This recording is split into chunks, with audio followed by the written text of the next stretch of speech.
Mazhoranca dhe opozita gjetën paqen për kontrollin parlamentar mbi shërbimet e inteligjencës. Kush është dakord në parim për miratimin e këtij projektligji?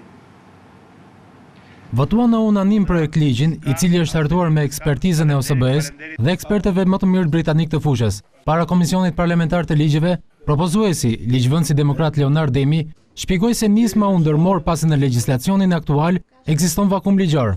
Konsolidimi reflekton idenë se struktura dhe proceset e një regjimi të ri po bëhen të qëndrueshme, gjë që është edhe kushti kryesor për integrimin euroatlantik të një vendi.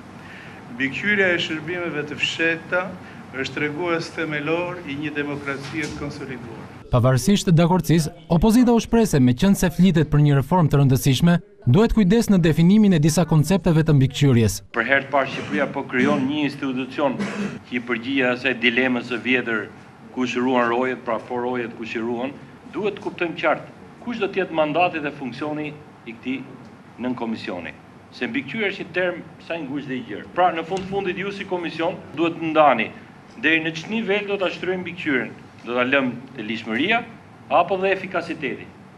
Gjë që nuk del qartë. Drafti ligjor parashikon kontrollin parlamentar mbi shërbimet informative, veçanërisht mbi ligjshmërinë e aktivitetit të tyre, buxhetin dhe shpenzimet financiare, si dhe kontrollin e ushtruar nga ekzekutivi. Veprimtaria e këtij komisioni qëndron në tre drejtime.